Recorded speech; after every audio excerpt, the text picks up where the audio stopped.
Commissioner की ज़ेर-ए-सदारत आज election commission का हंगामी इजलास हुआ है, क्योंकि 22 तारीख को यह इजलास किया गया था और आज 22 तारीख थी। हंगामी इजलास हुआ है। इजलास में चारों सूबाई चीफ सेक्रेटरी, चेयरमैन नाज़ा, सेक्रेटरी शुमारियात और दीगर हुकाम ने शिरकत किया और इस इजलास में सूबाई इलेक्शन कमिश्नर भी शरीक थे। और आज इस इजलास में नई हल्का बंदियों के हवाले से जो हिकमत तरतीब की गई है और मजीद 15 जनवरी से इंतखाबी हल्का बंदियों पर काम शुरू करने की इजाजत की गई है। आज बड़ा अहम इजलास था चीफ इलेक्शन कमिश्नर की ज़ेर-ए-सदारत जो ये इजलास हुआ है, इसमें हल्का बंदियों पे काम शुरू करने की डिटेल भी मुकम्मल तौर पर तैयार कर ली गई है और 15 जनवरी से काम शुरू करने की हिदायत की गई है, क्योंकि जो ये बिल पास हुआ था पार्लियामेंट में, उसके बाद कानूनी शक्ल थी, उसके बाद इलेक्शन कमीशन ने अपना काम शुरू कर दिया और इलेक्शन कमीशन जो है अब ये मुकम्मल तौर पर जो नए इलेक्शन होने 2018 उसकी तैयारियों में मसरूफ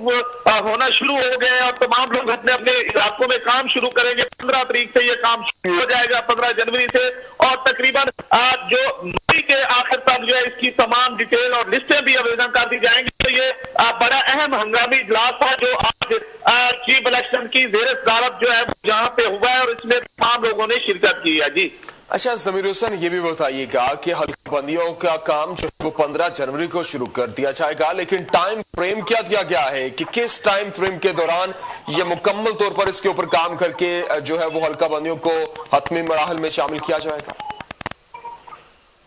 जी बिल्कुल, इलेक्शन कमिश्नर की ज़ेर-ए-सदारत आज इजलास में भी ये बात ज़ेरे गौर आई है और अब ये मई का महीना है, मई तक मुकम्मल तौर पर सारा काम इन्होंने करना है और 45 से 60 दिन बताए जा रहे हैं कि उसमें ये काम अपना कंप्लीट करेंगे। उसके बाद दरमियान में इतराजात का सिलसिला शुरू होगा, उनको भी दूर किया जाएगा। तो